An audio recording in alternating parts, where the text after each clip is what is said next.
Ольга Бергольц, я говорю с тобой под свист снарядов.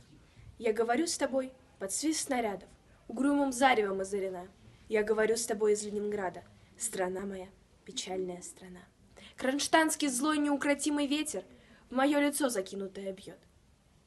В бомбоубежищах уснули дети, ночная стража встала у ворот. Над Ленинградом страшная угроза, бессонной ночи, тяжек каждый день. Но мы забыли, что такое слезы, что называлось страхом и мольбою.